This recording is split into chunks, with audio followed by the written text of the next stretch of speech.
se identifica com essa proposta de conciliação que você propõe e a gente queria bater um papo sobre a cidade e tudo mais no dia de hoje. Peço desculpas a todos sobre a questão da reserva. Era originalmente a gente iria fazer o evento na Jorge Paulo Lema, no primeiro andar. Acabou de última hora, a gente está fazendo aqui. Então eu peço desculpas a todos. Ricardo, por favor. E Luciana Ien também, professora do INSPER, vai ajudar a gente a mediar o debate. Obrigado.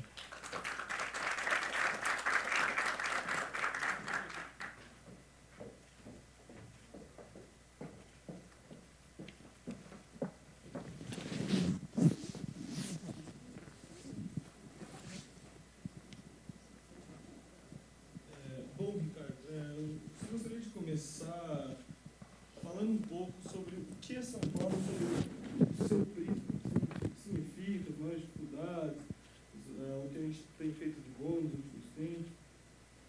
Bom,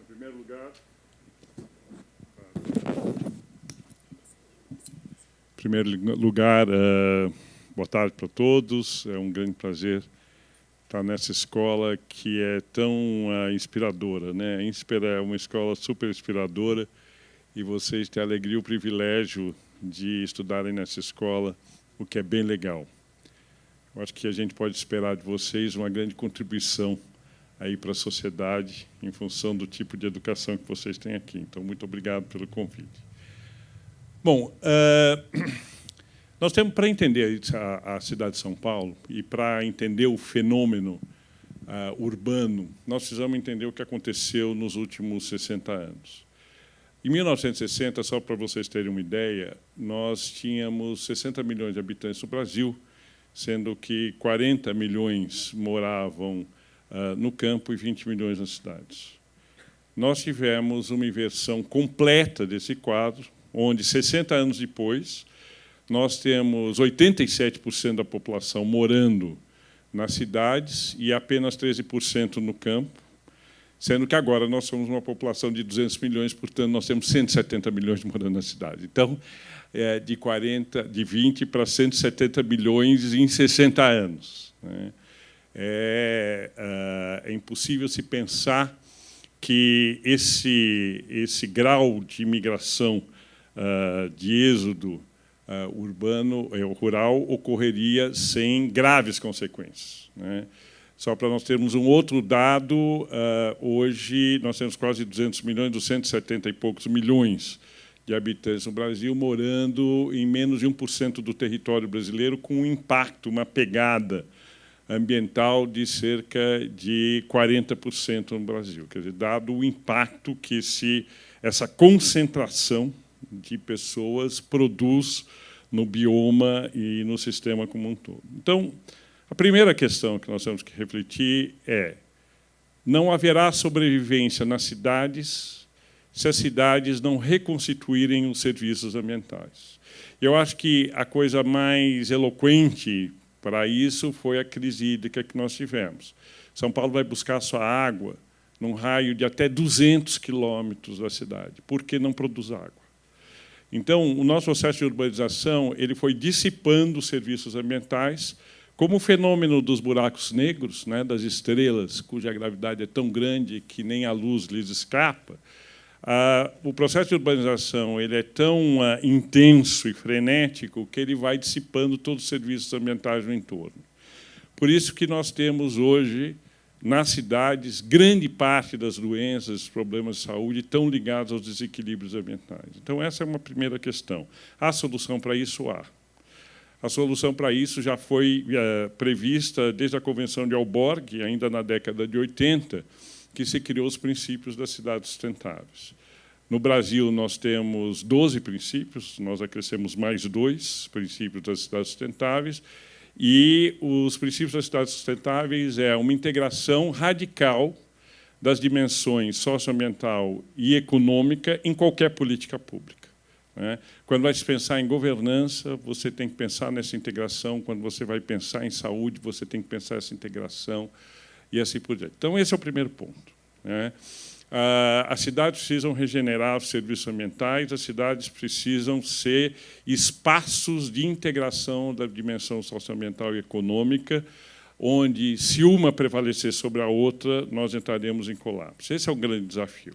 Depois, eu posso falar da experiência aí, como vereador, em políticas públicas, como é que essas questões efetivamente se dão. O segundo ponto é o seguinte: vocês são estudantes de economia e administração, na sua grande maioria, também de engenharia, e vocês sabem que uma cidade do tamanho de São Paulo seria absolutamente inadministrável, do seu ponto de vista de qualquer planilha e qualquer planejamento. A cidade só não entra em colapso porque a cidade não é essa cidade que a gente vê. A cidade é composta por milhares de pequenos núcleos dinâmicos e vivos, verdadeiramente orgânicos, que se auto-organizam e sustentam o espaço macro urbano. Então, quando a gente vai para a periferia, ou mesmo aqui no grande centro expandido, a gente vê N iniciativas, sejam de coletivos, sejam de ONGs, sejam de associações de bairro, que vão fazendo com que essas micro-regiões se auto-organizem e consigam suprir serviços públicos que não chegam lá, né?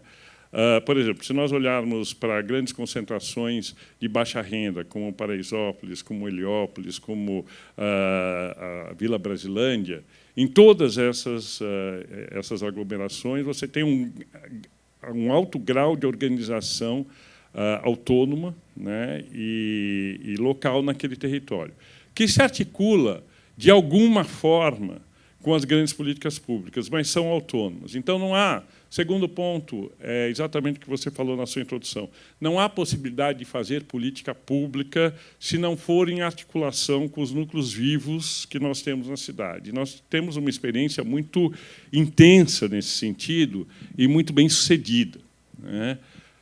Porque esses núcleos eles têm uma dinâmica própria, retroalimentada pela tecnologia, né, de redes, são altamente informados, altamente funcionais, conseguem fazer com nada muito.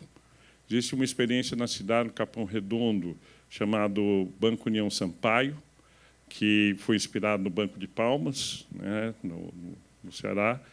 E a ideia do Banco União Sampaio é reter, também inspirado pela própria experiência do Bronx, nos Estados Unidos, é você reter tudo que é produzido no território, no próprio território, de forma que você elimine custos de transação que não pertencem ao território e extraem o recurso daquele território. Se vocês visitarem essa iniciativa, vocês vão ver o quão é próspera essa região de Capão Redondo, o quanto é próspera essa região de Capão Redondo apenas por concentrar os recursos que são gerados lá mesmo, né? Então, não há possibilidade de fazer política pública nessa cidade apenas através das institucionalidades. É necessário se fazer política pública num diálogo amplo, intenso e organizado tecnologicamente com esses núcleos dinâmicos da cidade. O terceiro aspecto, e aí é um aspecto bem polêmico, e até se vocês quiserem fazer pergunta, podem fazer qualquer pergunta, tá? O terceiro aspecto é a própria natureza da política. Nós somos reféns de uma prática, de uma visão política que tem nos destruído, né, e comprometido até a própria democracia.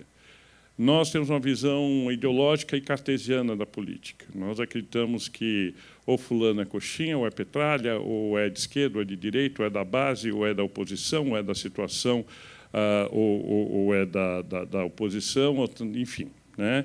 Nós temos uma visão cartesiana da política e classificamos as pessoas dessa forma. Só que essa visão cartesiana é profundamente tóxica, porque as pessoas se classificam pela superficialidade da política e não conseguem atuar na realidade da política. E aí nós temos trabalhado nos últimos anos, e aí com uma grande ajuda da Schumacher College, que é uma escola especializada na teoria da complexidade, da ecologia profunda na Inglaterra, nos elementos da complexidade para a política, né? e meu gabinete tem sido um gabinete experimental, de como é que você usa os elementos da teoria da complexidade na ação política. Então, como é que você analisa uma dada questão, por exemplo, táxi versus Uber, com os instrumentos da complexidade, onde o paradoxo é importante, a mudança de estado de uma dada situação é importante, os múltiplos dos elementos constituintes daquele problema, mesmo que não aparentes, precisam ser compreendidos para que você possa solucionar aquele problema. Então, a aplicação das ferramentas da teoria da complexidade na política tem ajudado demais a entendermos por que muitos problemas na democracia não vêm sendo resolvidos, porque eles não têm tido a abordagem complexa que precisariam ter. Então, essa é uma terceira vertente absolutamente fundamental. Não dá para se fazer política da forma convencional e tradicional.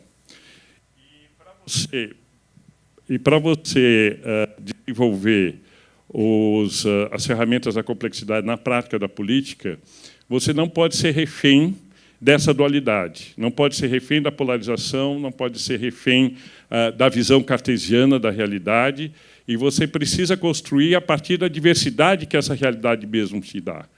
Um dos problemas que nós estamos vivendo agora é justamente a nossa incompetência em lidar com a diversidade. Nós tanto falamos da democracia como um sistema rico, porque traz a dimensão da diversidade, mas quando nós nos defrontamos com a diversidade, nós não sabemos lidar com ela.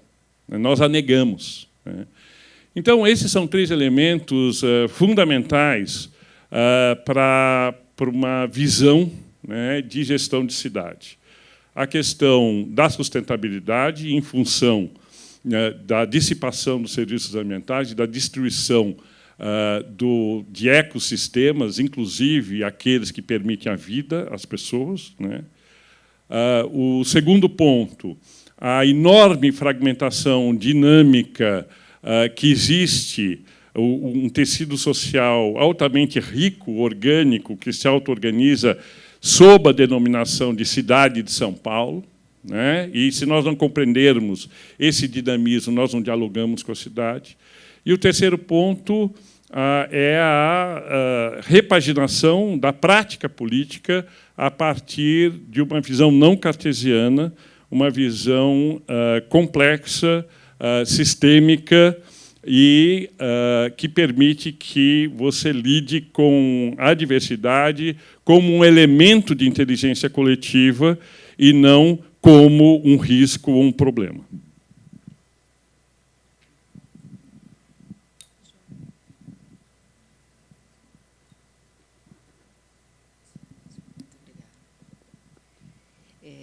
Ricardo, muito obrigada aí pelas suas primeiras explicações, explanações, ideias sobre a cidade de São Paulo. Eu entendo que isso são um pouco como premissas, do seu entendimento e, eventualmente, de um mandato, de um governo na cidade. É uma cidade do tamanho de São Paulo, e nós aprendemos aqui a primeira lição de economia: os recursos são escassos. Levando em consideração todos esses pontos que o senhor acabou de colocar, esses 3 pontos, e levando em consideração também que algumas políticas têm, algumas decisões, elas têm impacto imediato, outras em médio prazo e outras de longuíssimo prazo. Por onde começar? Bom, eu acho que todo gestor público tem que ter uma visão de longo prazo. O longo prazo das cidades, do Estado, do país, é muito maior do que o período de um dado mandato. Então, se tentarmos encurtar o longo prazo da realidade para o curto prazo da política, nós não faremos boa política. Então, precisa haver, por todo e qualquer gestor público, já uma posição de desapego em relação ao seu mandato. Eu creio que nós precisamos começar por coisas muito objetivas. A primeira delas é enfrentar a realidade orçamentária da cidade. A nossa cidade não é uma cidade pobre, mas é uma cidade que tem um comprometimento orçamentário muito grande. O governo não consegue fazer obras de infraestrutura sem parcerias público-privada de um lado e sem parcerias com o governo estadual e federal. Nós tivemos, esse ano, uma redução brutal dos investimentos federais na cidade, e dos investimentos previstos, só 0,35 foram aplicados. Não houve os famosos 8 bilhões que seriam transferidos do governo federal para obras do PAC na cidade de São Paulo. Isso criou vários problemas para obras de infraestrutura. Então, primeiro, precisamos reconhecer que nós temos um orçamento escasso.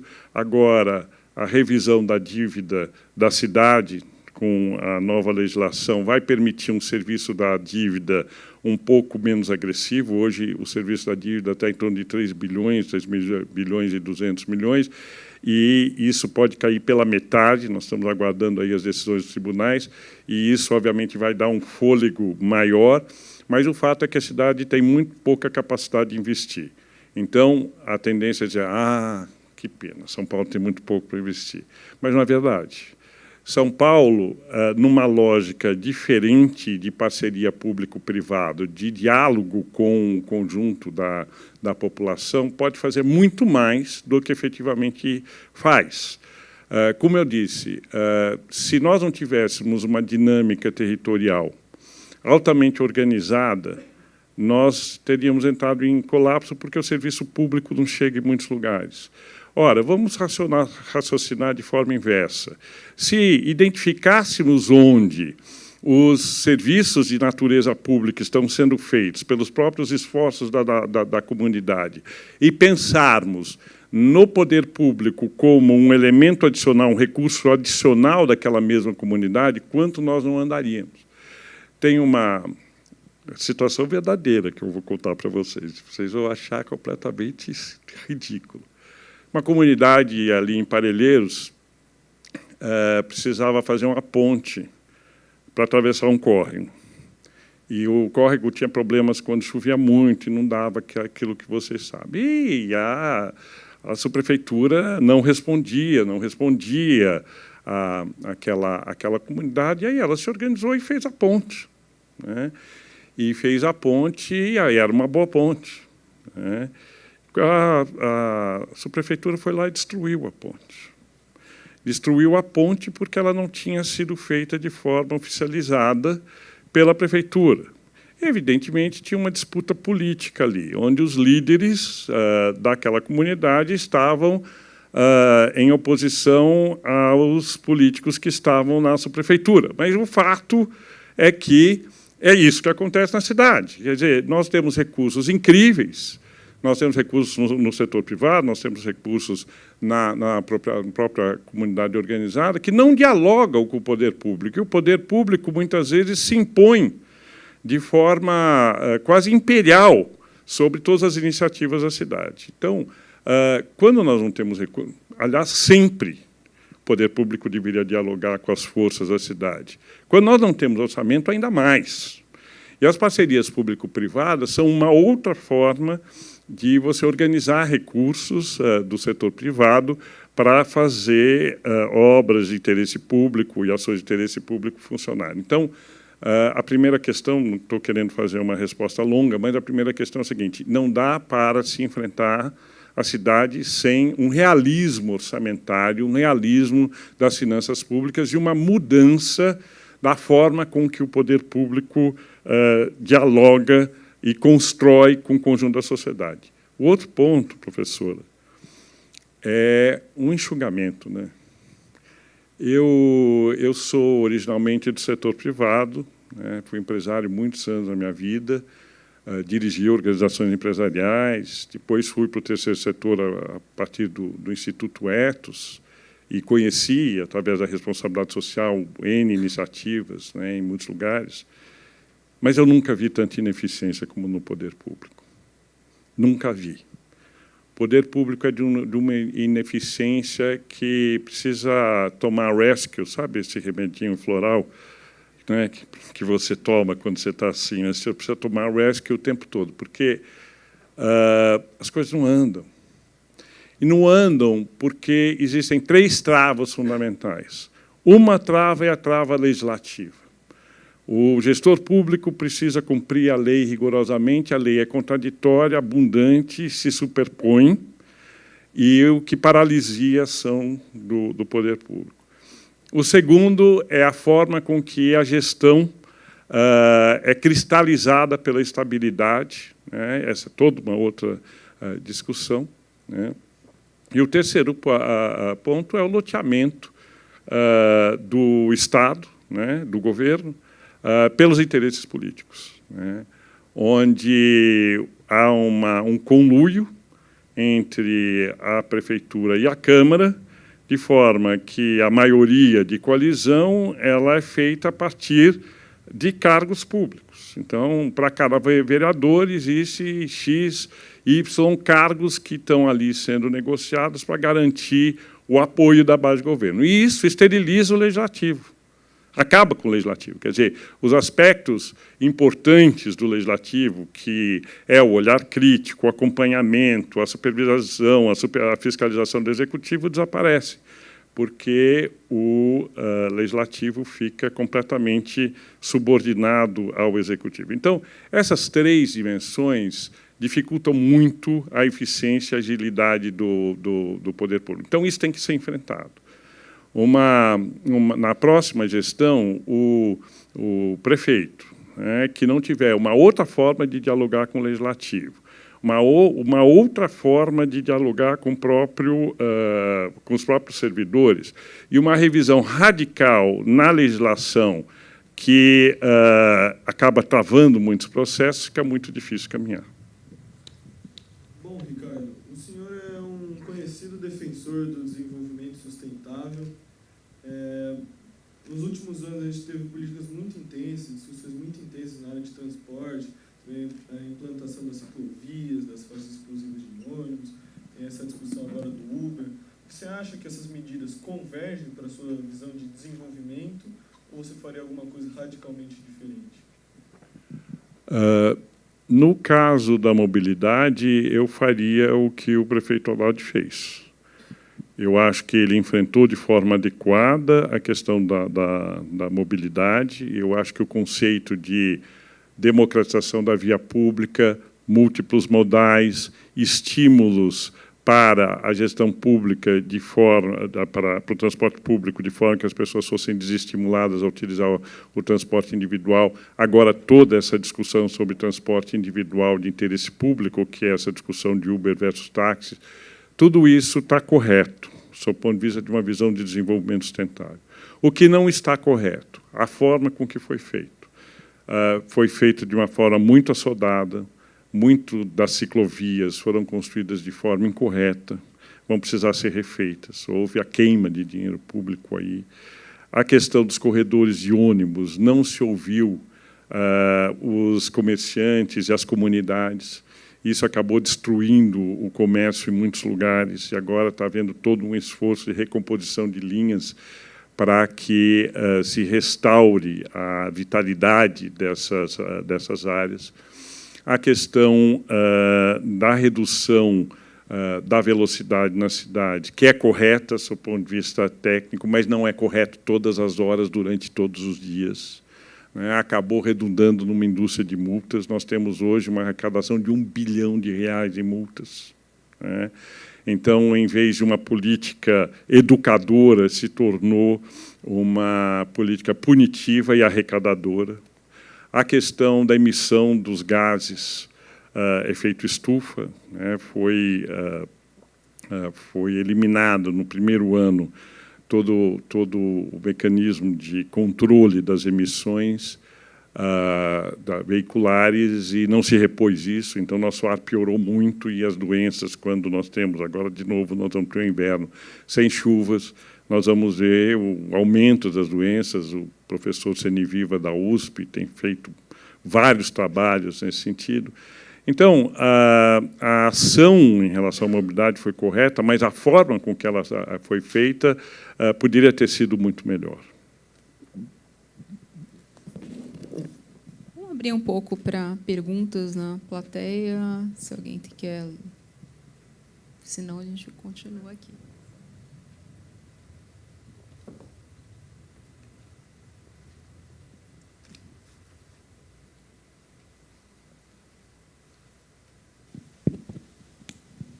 Obrigado. Tudo bom, Ricardo?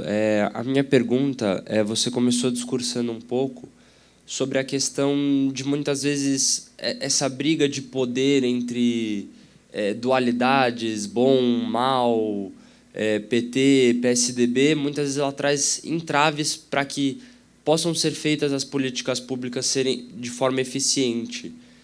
E você representa hoje um partido de menor escala.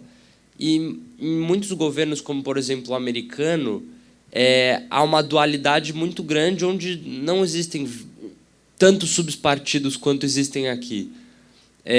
Eu queria saber como você enxerga a questão da pluralidade de partidos dentro do Brasil e como você vê se isso é algo positivo ou se isso é algo negativo para o nosso estilo de política hoje. E se você vê uma evolução positiva disso. Objetivamente, eu acho ruim. Eu acho que nós temos essa miríade de partidos, são 30 e poucos partidos, e tem até 70 partidos esperando serem aprovados. Tudo bem que a Argentina tem 250, mas o fato é que a nossa legislação ela estimula a criação de partidos. E nós podemos entrar em toda uma discussão sobre isso, mas a forma com que os partidos são criados não é bom. E por que também tantos partidos são criados? Só porque existem pessoas interessadas em terem um partido para chamar de seu? Não, porque a própria estrutura partidária ela é imperial. E o dono do partido, o cacique do partido, tem poderes imperiais. Ontem mesmo eu estava falando com um vereador, com um candidato a prefeito de Itapevi, que estava num outro partido, e ele organizou um evento de 500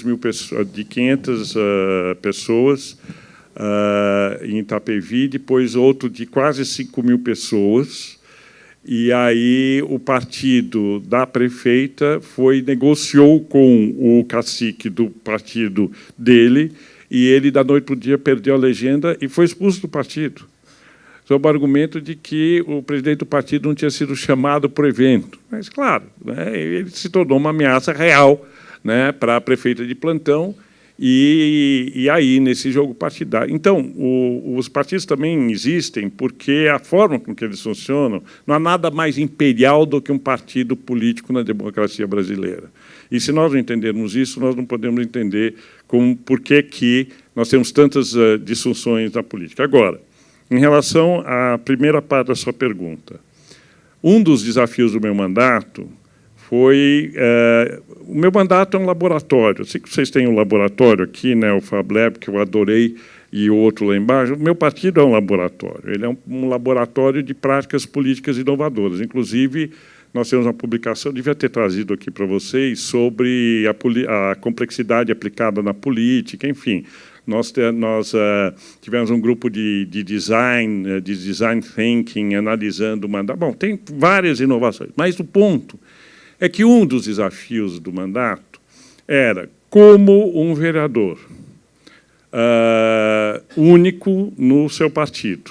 Né? Na época era o PPS, antes de eu ter mudado para a Rede, que a Rede ainda não estava formalizada.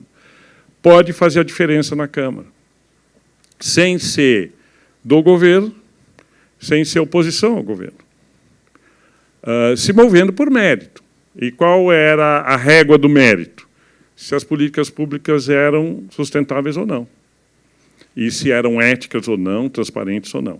Né? A questão da ética e da transparência, que depois eu posso falar um pouquinho mais para vocês, é uma pré-condição dessa visão de sustentabilidade.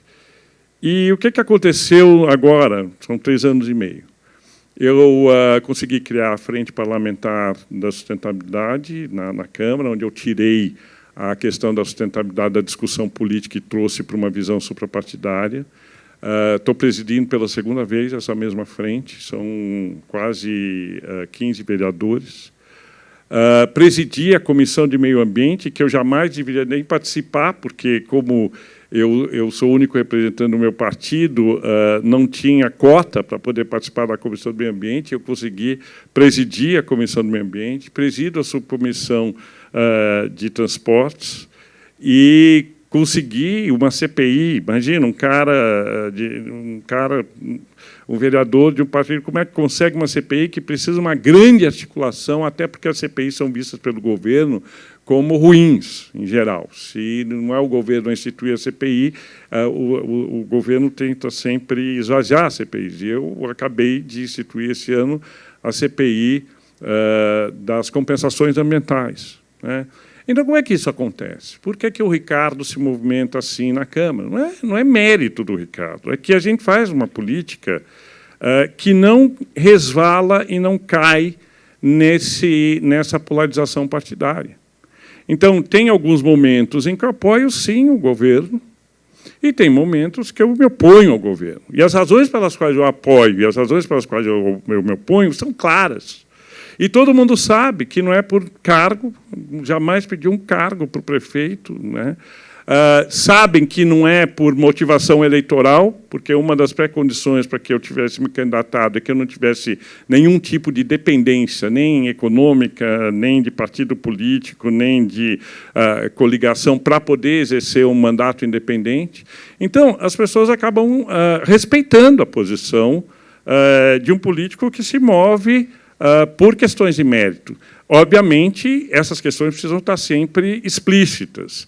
E eu preciso estar sempre dando absoluta transparência a tudo. E, se vocês entrarem na minha página, vocês vão ver que todo dia eu faço um videocast direto do plenário, dizendo o que nós fizemos lá, todos os nossos posicionamentos. Se vocês entrarem hoje na página, vocês vão ver o posicionamento que eu vou ter agora, às 2 horas, no Colégio de Líderes, sobre a questão Uber Táxi.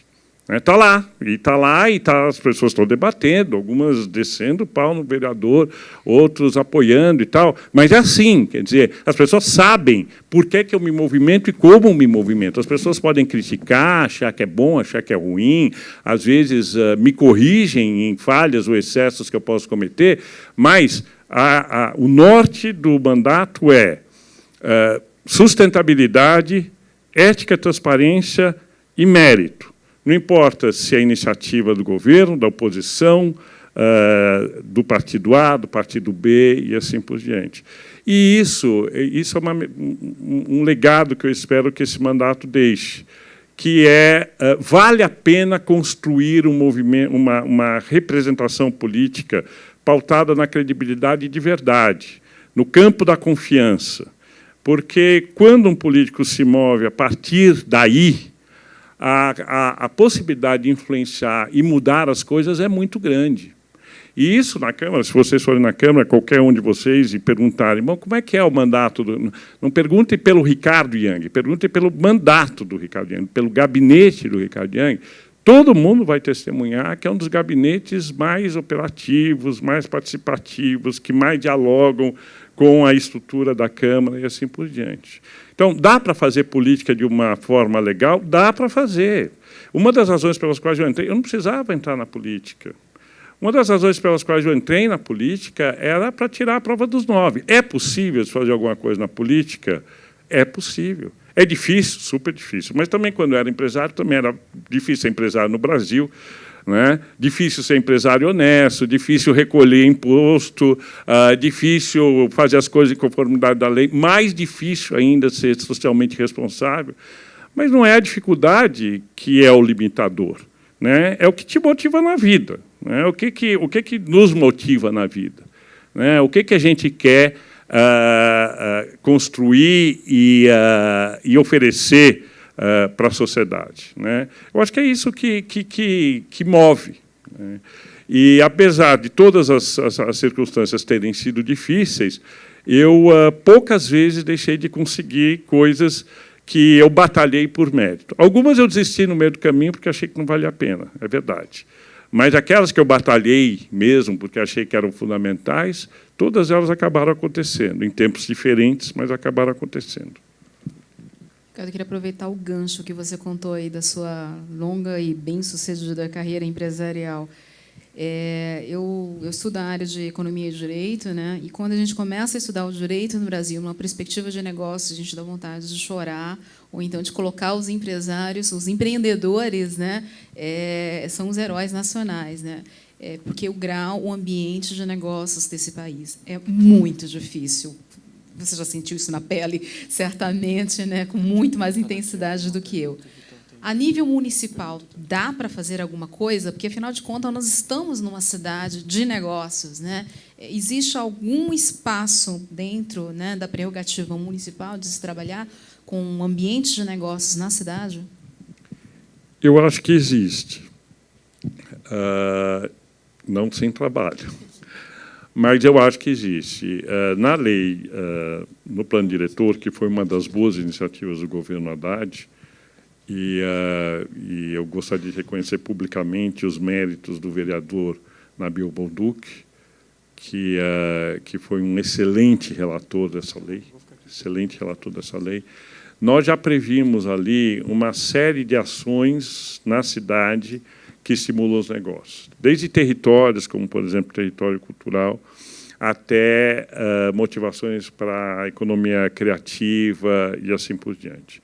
Na lei do zoneamento, que já não foi tão boa, né, foi possível se garantir alguns espaços para o desenvolvimento de atividades, negócios na cidade, etc. Mas o grande problema é que nós não nos vemos como uma cidade empreendedora. São Paulo não se vê como uma cidade empreendedora. São Paulo tem uma herança no seu imaginário industrial. São Paulo é, hoje, uma senhora que envelheceu com o imaginário da década de 50, 60.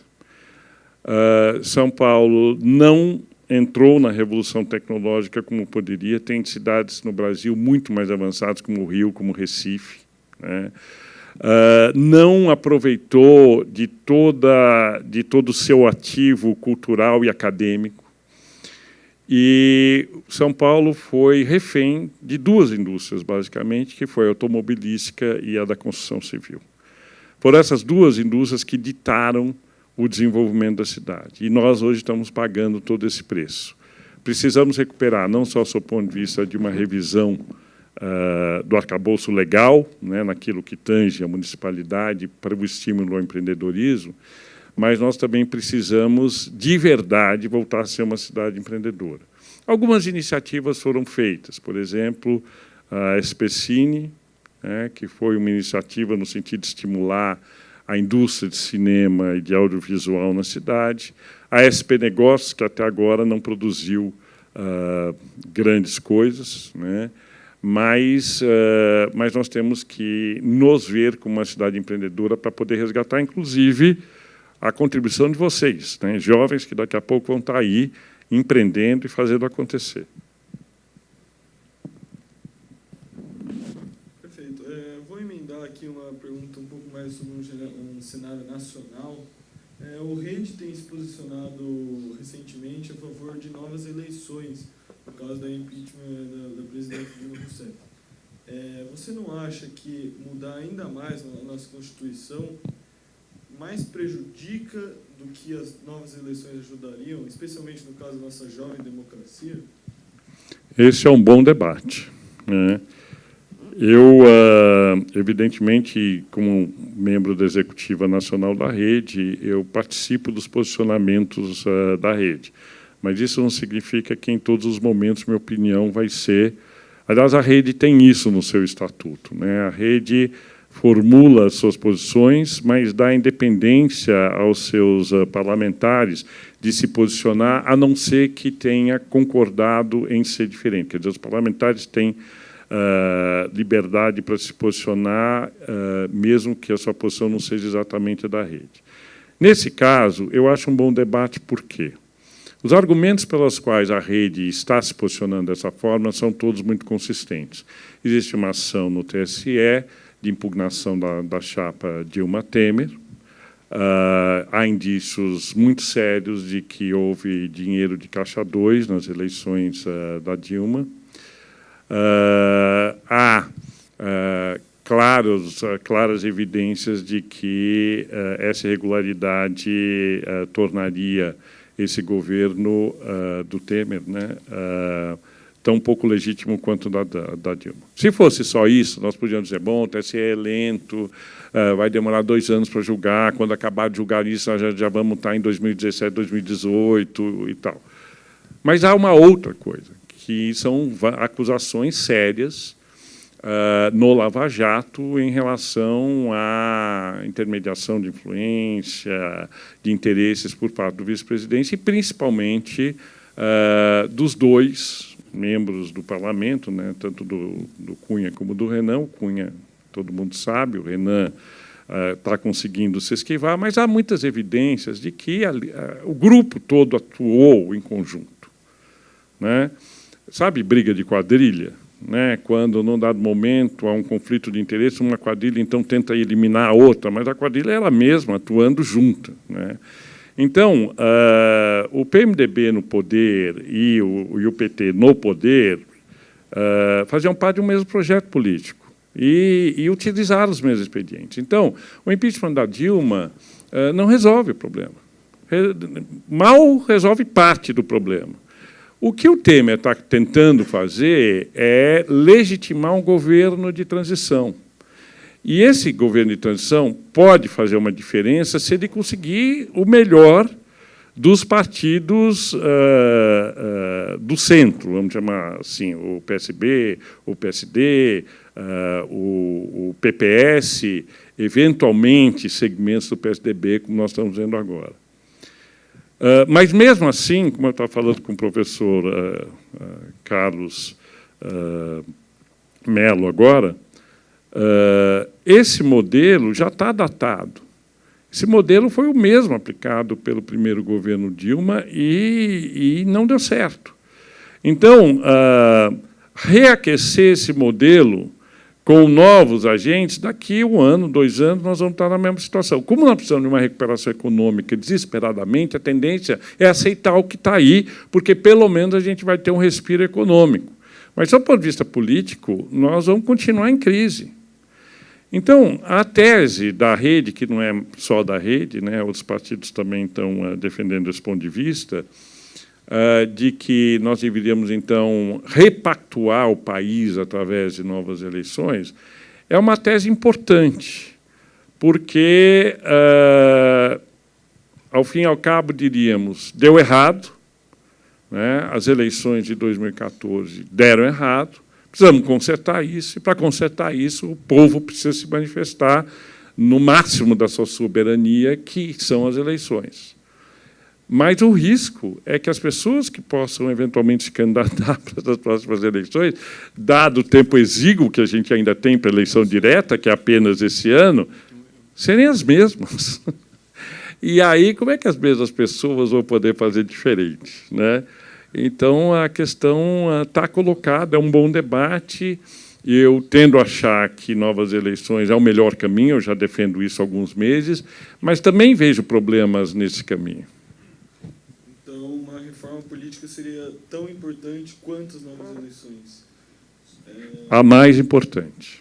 Se for para emendar a Constituição, eu preferiria começar emendando com a reforma política. Constituinte específica, fazendo uma reforma constitucional, criando uma constituinte específica. Essa constituinte específica teria poderes específicos para a reforma política, seria desconstituída logo após a aprovação da emenda constitucional, e todos os seus membros não poderiam se reeleger, não poderiam se candidatar para as próximas eleições, fossem quais fossem, de forma que os cidadãos pudessem se manifestar, independentemente da classe política, para poder fazer a reforma política. Nós precisamos de uma reforma política que emane da população e não dos políticos. Quão factível que é isso?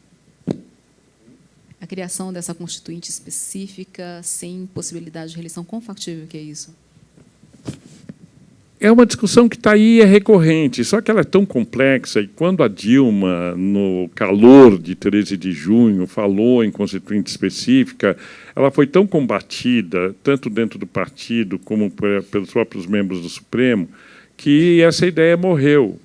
mas não há possibilidade de reformar o sistema por dentro do sistema. Não há, está provado. Desde o Collor se tenta uma reforma política e essa reforma vai por pequenas emendas, pequenas emendas, pequenas emendas, mas o fundamental, que é a estrutura partidária, o estatuto dos partidos, a estrutura partidária, os mecanismos que levam os governos a governar com coalizão, se não for revista, não vai mudar nada. A legislação eleitoral, enfim, podíamos falar horas sobre isso. Não é o tema do encontro, mas podíamos falar horas sobre isso. E, aliás, vocês têm um ótimo professor aqui que fala isso com muita autoridade. Não só um, né? Vários. Opa, tudo bom? Então, eu tenho duas perguntas, na verdade. Uma delas é em relação ao debate político, que a gente viu que na última eleição ele foi bem polarizado e, tipo, na maioria das vezes eram acusações dos candidatos um em relação aos outros. E agora a gente está vendo aqui que nessas eleições para prefeito a gente vai ter candidatos que realmente são bem preparados para assumir o cargo. Então, eu queria saber quais são suas expectativas em relação ao debate que vai ocorrer e como que a gente pode fazer para que ele não fique tão polarizado quando ele chega para o grande público, assim, na televisão, para não ficar aquela troca de acusações que a gente sempre vê. E outra pergunta em relação, como você faz parte de um partido que defende a sustentabilidade, etc., eu queria entender melhor como vocês veem o limite entre a sustentabilidade e a eficiência. E aí eu tenho um exemplo que um pai de um amigo meu, ele é fazendeiro, e aí iam duplicar uma BR lá em Minas Gerais, e na ocasião isso ia ser muito bom para os negócios dele, etc., mas aí a obra foi embarcada porque tinham feito um estudo que a duplicação da BR ia acabar com o habitat natural das capivaras. Aí, nisso, eu entro com uma frase de um professor meu, que era marxista, que ele falou, antes da gente salvar as baleias, a gente precisa salvar as pessoas. E uma outra frase também, que eu acho que, se eu não me engano, foi do Beto Sicupira, quando teve um concurso de startups, alguma coisa assim, ele falou, legal, é muito bonito salvar as baleias, mas eu quero saber como que a gente vai salvar as baleias ganhando dinheiro. Então, eu queria saber qual a sua visão sobre isso tudo aí. Brilhante a sua pergunta. Eu gostaria que ela tivesse sido formulada sempre que eu pudesse falar assim, com o grupo. Eficiência em nome do quê? Primeira questão que a gente tem que colocar. Se você for ver a eficiência do ponto de vista econômico, a eficiência econômica promove desigualdade social e destrói serviços ambientais, mas está sendo eficiente economicamente. A eficiência social leva, muitas vezes, à destruição do meio ambiente e, muitas vezes, à pouca prosperidade econômica. A eficiência ambiental leva, muitas vezes, à não realização de projetos econômicos, também compromete a prosperidade e impede a solução de questões sociais. Então, nós estamos falando de uma nova lógica. Uma nova lógica de sociedade, onde você tem que integrar esses três fatores nas políticas públicas. Se você não integra esses três fatores, você não consegue entender o que é a eficiência da sustentabilidade. Eficiência da sustentabilidade é garantir não um equilíbrio, mas uma solução que integre esses três fatores. Eu vou dar um exemplo muito concreto que eu enfrento na minha gestão, que é a questão da habitação popular. Minha Rua, Minha Casa é um desastre, sob o ponto de vista da sustentabilidade. Um desastre, sob todos os pontos de vista. Do uso de materiais, processo construtivo, o uso de espaço territorial e assim por diante. Por quê? Porque o que está lá é eficiência econômica. Eficiência econômica pseudo-resolvendo uma demanda social gravíssima, que é a questão da habitação. Então, vai lá, se constrói a pior casa para se fazer de conta que você resolve o problema da habitação. E, no final, o que você tem uma comunidade com péssimas condições de vida, né, com nenhum espaço, equipamento público para entretenimento, educação, cultura, meio ambiente, assim por diante. Então, o que é hoje uma solução sustentável em habitação? São habitações populares com processos construtivos sustentáveis, de forma que o conjunto da comunidade preserve e restaure serviços ambientais. Isso significa tem que ter captação de água, tem que ter permeabilização, não pode criar ilha de calor, o calor excedente deve ser transformado em eletricidade, etc, etc, etc. Já tem tecnologia para isso, não estão falando nada de novo. Só que isso não está no mindset da política pública. Então, quando a gente fala em políticas públicas sustentáveis, a gente está integrando dimensões absolutamente essenciais para a reprodução da civilização, para condições de vida mínimas da civilização em política pública. Está tudo aí na COP21. Né? Toda a necessidade, o porquê e como e etc. da descarbonização da economia está aí. Já é um consenso mundial. O que falta são gestores e políticos que tenham essa visão, né? E que sejam capazes e tenham competência para fazer isso. Nós estamos falando em outro mundo, não estamos falando mais do século XX. Estamos falando do século XXI, sobre a vida. Desculpa, talvez eu seja grosseiro e peço de antemão desculpas para vocês. Não acho que a vida humana é mais importante do que a vida da baleia. Por nós pensarmos assim, nós temos destruído todas as espécies. Temos extinguido espécies inteiras. E nós sabemos hoje, pela engenharia genética, pela biotecnologia, que muitas das soluções tecnológicas que nós precisamos já estão na natureza, estão nas espécies. E a engenharia genética está mostrando como nós podemos utilizar a diversidade biológica que esse planeta tem para resolver problemas gravíssimos do nosso tempo. E o que nós temos feito é destruindo a vida, porque nós achamos que nós somos superiores às outras espécies. Quando nós dependemos das outras espécies, e por não termos essa consciência de interdependência, a gente comete o massacre que a gente comete. E estamos sendo as principais vítimas. Quem está sendo vítima do desequilíbrio ambiental? É a civilização. É a civilização e, obviamente, as espécies que nós estamos levando de roldão conosco. Mas o planeta vai continuar conosco ou sem nós. Então, por que nós pensamos dessa forma? Inclusive, alguns teóricos estão propondo uma nova classificação desse tempo, né, do século XXI em diante, como o antropoceno, né, a época em que o ser humano é dominante. Né? E por que nós temos essa visão? A Declaração Universal dos Direitos Humanos, que é maravilhosa, indiscutível, ela tem um equívoco fundamental. Ela foi ideal naquele momento em que nós precisávamos respeitar toda a espécie humana, nós precisávamos superar problemas gravíssimos que levaram à guerra e que persistem mesmo depois da Segunda Guerra, mas ela é totalmente antropocêntrica. O ser humano tem direito a tudo. Ele tem direito à vida, ele tem direito à casa, ele tem direito à educação, ele tem direito ao lazer, ele tem direito a... etc. E, ao chamar a si esses direitos, nós temos imposto às outras espécies e à vida no planeta um custo insuportável, e principalmente nas cidades. Nós temos que mudar a nossa referência ética. E a nossa referência ética ela precisa ser o da Carta da Terra. Eu não sei se vocês já viram aqui na universidade a Carta da Terra. A Carta da Terra é talvez um dos documentos mais completos que propõe a ética de um mundo sustentável, onde, em vez de olharmos o mundo de forma antropocêntrica, nós olhamos o mundo de forma biocêntrica.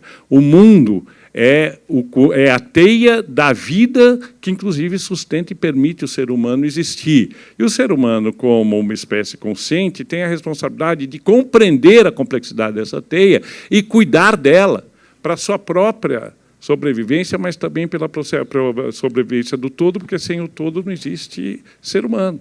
Né? Então, eu acho que tem uma questão ética que nós estamos enfrentando, que o mundo já está entendendo, né? Mas nós não estamos conseguindo trazer isso para a prática do nosso dia a dia, nós não estamos conseguindo fazer a mudança cultural na superestrutura da cidade e do país. Então, eu acho que os gestores públicos, os políticos, né, as academias, né, as instituições, elas precisam trabalhar fortemente com essa mudança de mindset. E esse conceito, adoro Sucupira, meu amigo, enfim, já tivemos juntos em vários projetos, quando eu era presidente do ESO, mas nem tudo é para se ganhar dinheiro.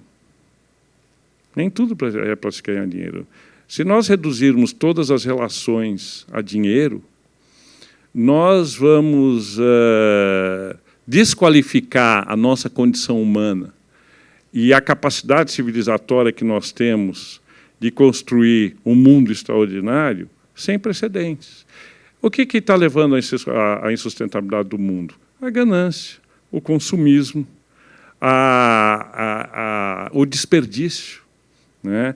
O individualismo, a competitividade inconsciente e assim por diante, né? Esses conceitos estão muito ligados a uma visão capitalista de otimização de resultados, é o que tem sido, responsável pelos custos enormes que nós estamos tendo hoje para resolver problemas que nós criamos, né? Então, nada contra o capitalismo, muito pelo contrário. Mas o capitalismo pode ser entregue aos seus próprios interesses, né? Como a dimensão econômica da sustentabilidade não pode operar o mundo a partir do seu próprio conceito de eficiência, assim como os ambientalistas também não podem operar o mundo a partir da sua visão preservacionista, né? Então, esse é o desafio.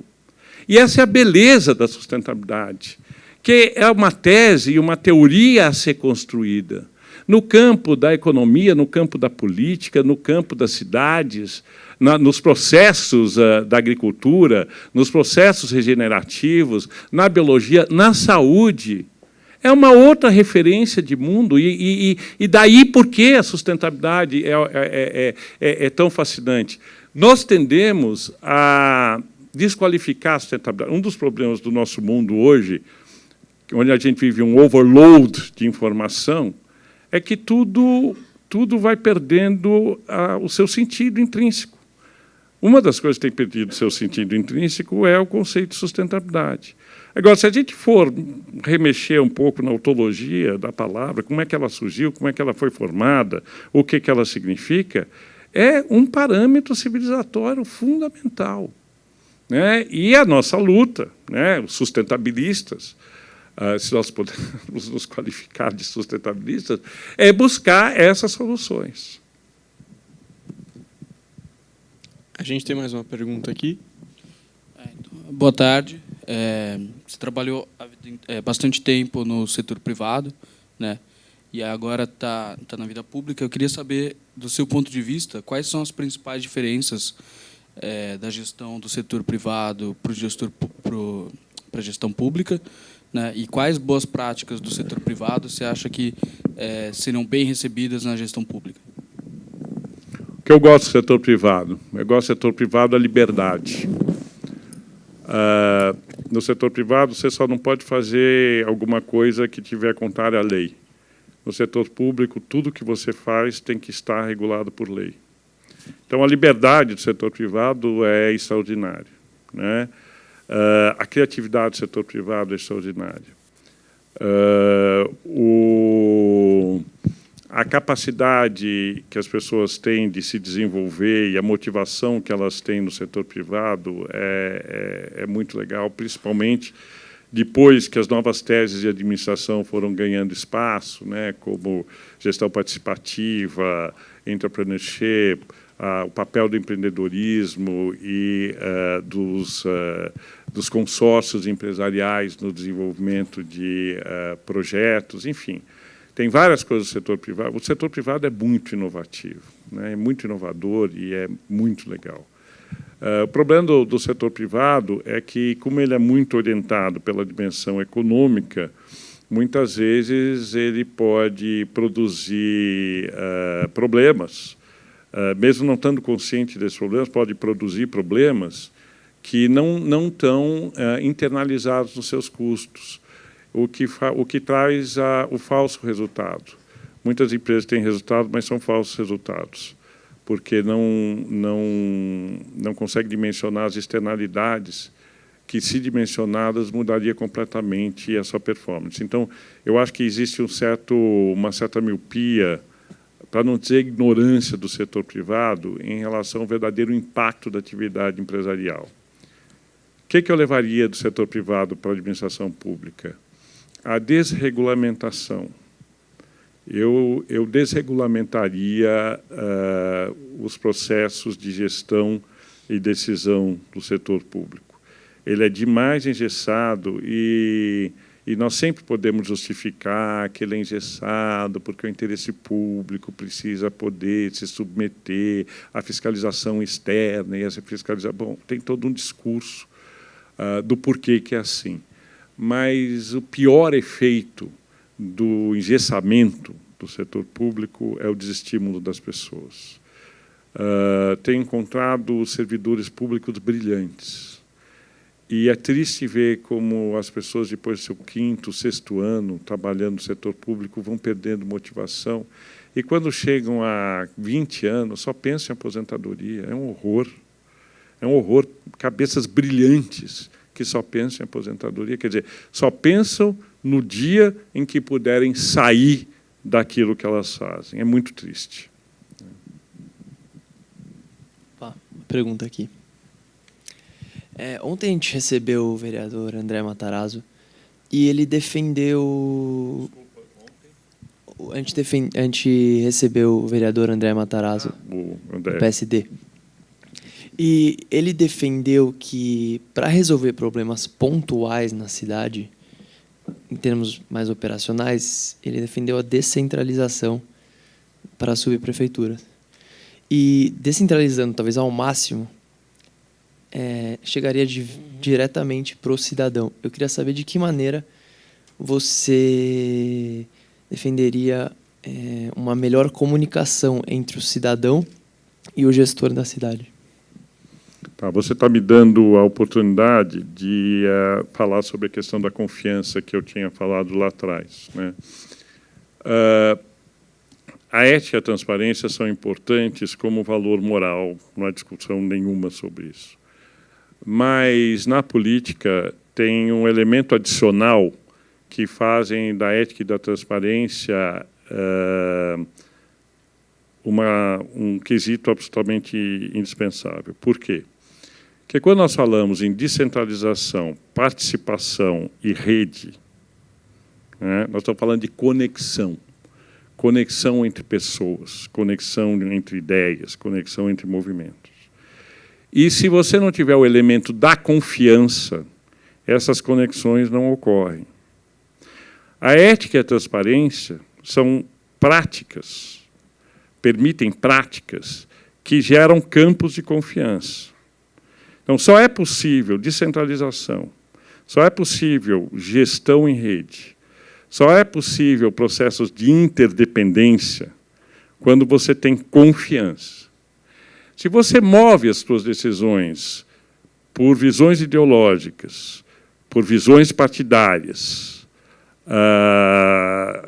ou enfim, né, ou por interesses pessoais, você não gera o campo de confiança necessário para poder trazer redes que vão produzir inteligência política, inteligência social tão necessárias às soluções que a gente tem hoje. Então, a ideia da descentralização, e eu e o André defendemos isso, a nossa visão de descentralização é parecida, ela só será eficaz se ela for acompanhada de absoluta transparência. Absoluta transparência. Prestação de contas contínuo, e não é geração de dados, é geração de informações que permitam ao público terem absoluta clareza sobre aquele processo. E todo o processo de descentralização com transparência impede uma captura política dessa descentralização. Porque, se essa descentralização não servir ao interesse público de verdade, ela vai ser criticada e não vai ser aceita. Então, eu vejo um mecanismo de absoluta descentralização, uma descentralização acompanhada de processos de rede, onde as informações fluam de forma absolutamente transparente e as subprefeituras estejam em diálogo permanente com essas dinâmicas locais. Existem os conselhos participativos, que foi uma medida importante desse governo, né? Mas os conselhos participativos ainda são aparelhados pelos vereadores e pelos partidos políticos. Nós precisaríamos criar mecanismos para que os conselhos participativos efetivamente pudessem expressar o interesse daquele território.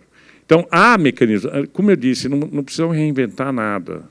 Nós temos os elementos necessários para poder fazer uma gestão melhor. Agora, a descentralização, por isso que eu sou contra a eleição direta do subprefeito.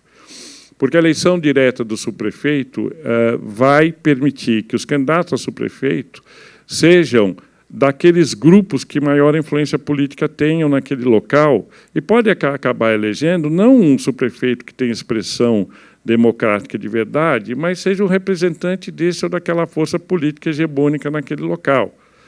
Então, nós temos que trabalhar mecanismos em que, ao mesmo tempo que você tem um processo de eleição direta, você tem um processo de informação de rede, de forma que os candidatos locais eles tenham possibilidade de serem acessados pelas redes, de forma que haja absoluta transparência sobre quem é quem aonde. E, uma vez eleitos, eles deixem de participar daquele grupo específico que o elegeu e passam a participar de uma rede de colaboração com um alto grau de descentralização e controle social de um lado, mas absolutamente integrado na inteligência coletiva que o prefeito precisa para poder gerir a cidade. Bom, perfeito. A gente vai ficando por aqui. Muito obrigado a todos, ao Ricardo, que se dispôs a vir falar com a gente, a vocês que vieram. E é isso, muito obrigado. Muito obrigado a todos.